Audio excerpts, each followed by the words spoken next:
Hello, नमस्कार साथियों, सभी को प्रणाम। नमस्कार। भारतीय उपन्यास सम्राट, कहानीकार तथा प्रसिद्ध लेखक व रचनाओं से समाज में व्याप्त समस्याओं को दर्शाने वाले दार्श आधुनिक हिंदी के पितामह मुंशी प्रेमचंद्र जी को इनकी जयंती पर शत शत नमन हम सभी करते हैं। इनका जीवन जो है सभी के लिए प्रेरणा का केंद्र रहा है। आज इनकी जयंती है। इनकी जयंती के अवसर पर हम सभी वैसे भी पढ़ते रहते हैं, क्योंकि ये हमारी परीक्षा में लगा है। ये महत्वपूर्ण रचनाकार हैं और इनकी जो भी रचनाएं हैं, नाटक, कहानी, उपन्यास, इन सभी से प्रश्न बनते हैं, है ना। तो हम सभी पढ़ते ही हैं। आज जो है इन्हीं का दिन है, तो पढ़ना और ही ज़रूरी हो जाता है हम सभी के लिए। जो इनका जीवन है, इनका जीवन जो है सभी के लिए प्रेरणा का केंद्र रहा है। ये हिंदी और उर्दू के सर्वाधिक लोकप्रिय उपन्यासकार एवं कहानीकार रहे हैं। सभी परिचित हैं। इनका मूल नाम जैसा कि धनपत राय श्रीवास्तव था, है ना। और 31 जुलाई 1880 को लमही वाराणसी में इनका जो है जन्म हुआ। और जैसा कि माता आनंदी देवी और पिता इनके जो है मुंशी अजायब राय। आरंभ में ये नवाब राय से लिखते थे और उर्दू भाषा में भी लिखा करते थे। 300 से अधिक कहानियाँ इन्होंने लिखी और प्रेमचंद्र ने हिंदी साहित्य की पर्याप्त अभिवृद्धि की। उन्होंने जो है समसामयिक समस्याओं के आधार पर उपन्यासों एवं कहानियों की रचना करके साधारण जनता के हृदय को आकृष्ट किया। समसामयिक समस्याओं के आधार पर उपन्यासों एवं कहानियों की रचना करके साधारण जनता के हृदय को आकृष्ट किया। उत्तर भारत के गरीब ग्रामीण किसानों के जीवन का सच्चा चित्रण इनकी कहानियों में मिलता है ना। इनकी कहानियों को हम सभी पढ़ते हैं तो भाव विभोर हो जाते हैं। जमींदारों और महाजनों के शोषण से पीड़ित ग्रामीण जनता का उद्धार तथा सामाजिक कुरीतियों का निवारण करना उनका लक्ष्य था और इस कार्य में इन्हें पूर्ण सफलता भी मिली मुंशी प्रेमचंद्र जी को। इनकी जो भाषा थी बिल्कुल सरल एवं साधारण बोलचाल की भाषा थी। समय समय पर स्थान पर इन्होंने मुहावरे का प्रयोग करके अपनी भाषा को जो है रोचकता प्रदान की, है ना। इसमें ये अद्वितीय थे। इन्होंने हिंदी के विकास में जो है कठिन परिश्रम किया, है ना। हिंदी के विकास के लिए इन्होंने कठिन परिश्रम किया और इसके लिए जो है साहित्य सदैव कृतज्ञ रहेगा। तो आज हम सभी जो है इनकी जयंती पर पाठ्यक्रम में लगे हुए इनकी जो रचनाएं हैं, जो उपन्यास हैं, जो नाटक हैं, इन सभी की हम चर्चा करेंगे। तो आइए हम सभी देखते हैं। मुंशी प्रेमचंद्र जी का जन्म 1880 31 जुलाई 1880 और 1936 में इनकी मृत्यु हुई थी, है ना। जो है 1936 में इनका जो है निधन हुआ था। 8 अक्टूबर 1936 वाराणसी में ही इनका निधन हुआ था। और 1880 से 1936 तक इनका ये कार्यकाल रहा। इनका समय, इनका मूल नाम धनपत राय था, जैसा कि परिचित है, सभी बताया भी गया, किंतु वे बदल करके नवाब राय नाम से लिखते थे। और धनपत राय को प्रेमचंद नाम उर्दू के लेखक दया नारायण निगम ने दिया था। प्रेमचंद्र को उपन्यास सम्राट की संज्ञा बंगला कथाकार शरद चंद्र चट्टोपाध्याय ने दिया। प्रेमचंद्र द्वारा लिखे मूल उर्दू में उपन्यास और उनके द्वारा किया गया हिंदी रूपांतर इस प्रकार है। असरारे माआबिद, ये जो है देवस्थाने रहस्य, इसका हिंदी रूपांतर है। ये 1903 से 1905। हम खुरमा हम सवाब, ये प्रेमा अर्थात दो सखियों के विवाह का इसमें चित्रण है। किशना, इसे जो है गबन, है ना, हिंदी रूपांतर गबन है। जलवाए इसार, ये वरदान है। और बाजारे हुस्न सेवा सदन है। गोशाए आफियत, ये प्रेमाश्रय है। और चौगाने हस्ती रंगभूमि है, हिंदी रूपांतर। आगे हम सभी देखते हैं। असरारे मवाबिद प्रेमचंद्र का प्रथम उपन्यास है है ना। सेवा सदन प्रेमचंद्र का पहला प्रौढ़ हिंदी उपन्यास है। प्रेमचंद्र का हिंदी में मूल रूप से लिखा प्रथम उपन्यास कायाकल्प 1926। सन 1907 ईस्वी में प्रेमचंद्र ने रूठी रानी नामक ऐतिहासिक उपन्यास की रचना की। प्रेमचंद्र के हिंदी उपन्यास रचना क्रम के अनुसार इस प्रकार है। हिंदी उपन्यास देवस्थान रहस्य 1905, इसमें मंदिरों और तीर्थ स्थानों में फैले भ्रष्टाचार पाखंड की आलोचना है। प्रेमा 1907 हिंदुओं में विधवा विवाह की समस्या का चित्रण है। सेवा सदन 1918 बहुत पूछा जाता है, वैश्य जीवन से संबद्ध समस्या का चित्रण है। इसमें वरदान 1921 प्रेम एवं विवाह की समस्या पर है। ये वरदान प्रेमाश्रम 1922 औपनिवेशिक शासन में जमींदार एवं किसानों के संबंध का चित्रण है। रंगभूमि 1925 है। औद्योगिकरण के दोष, पूंजीवादियों की शोषण नीति, अंग्रेजों के अत्याचार एवं भारतीय शिक्षितों की चरित्रहीनता का विश्लेषण व चित्रण है। किसमें? रंगभूमि। और रंगभूमि का समय क्या है? 1925। कायाकल्प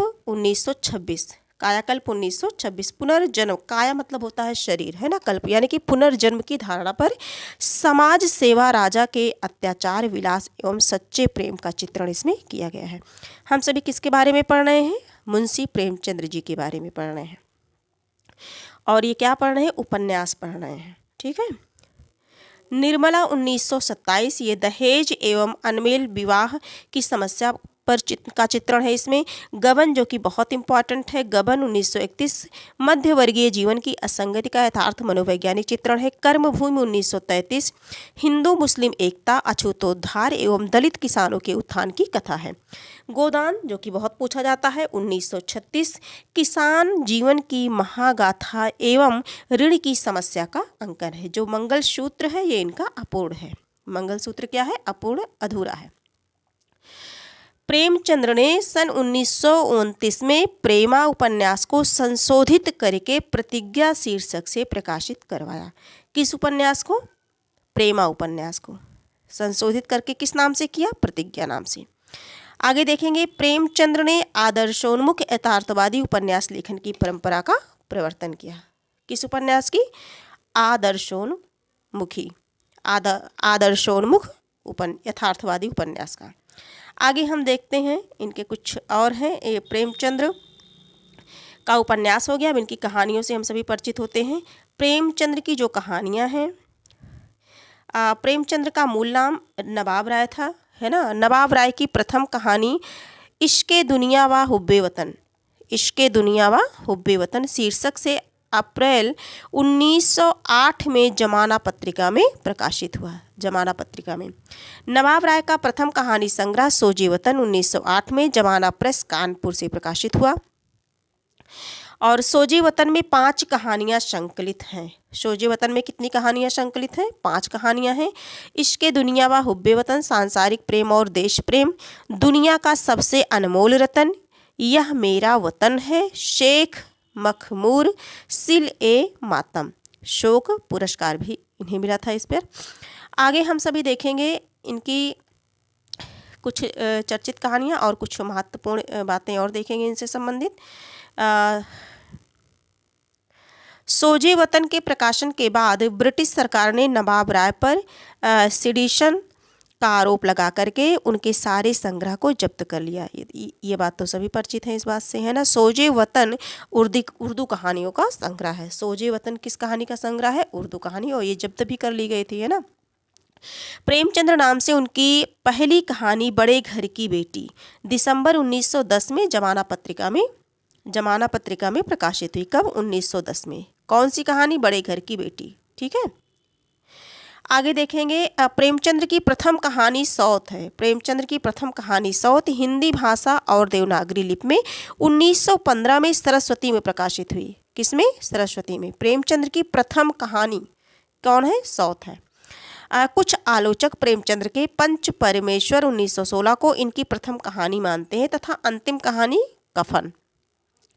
आगे देखते हैं इनकी कुछ कहानी संग्रह हैं। सप्त सरोज 1917, नवनिधि 1917, प्रेम पूर्णिमा 1918, प्रेम पचीसी 1923, प्रेम प्रसून 1924, प्रेम द्वादशी 1926, प्रेम प्रतिमा 1926, प्रेम प्रतिज्ञा 1929, प्रेम चतुर्थी 1929, प्रेम कुंज 1930, सप्त सुमन 1930, कफन 1936 जो कि आखिरी है। ठीक है, तो इस प्रकार से इनकी रचनाओं में एक और देखेंगे, जैसे प्रेम प्रेम प्रेम है ना, प्रेम प्रेम प्रेम। ठीक है, सप्त और सप्त, सप्त सरोज सप्त सुमन। तो इस तरह से थोड़ा सा दिमाग को बैठा करके अगर हम पढ़ेंगे तो चीज़ें हमें याद हो जाएंगी। थोड़ा सा दिमाग भी लगाइए कि प्रेम पूर्णिमा, प्रेम पचीसी, प्रेम है ना, प्रसून, ये सभी किसकी हैं? मुंशी प्रेमचंद्र जी की क्या है? कहानी संग्रह है। ठीक है, और जिसमें सप्त सुमन, सप्त सरोज, ये सभी क्या है? प्रेमचंद्र की कहानी संग्रह है। आगे हम और जानकारी देखते हैं, जानकारी प्राप्त करते हैं इनसे। प्रेमचंद्र ने लगभग 300 कहानियाँ लिखी है ना, और अब मानसरोवर शीर्षक से 8 भागों में प्रकाशित हैं। मानसरोवर शीर्षक से कितने भागों में? 8 भागों में।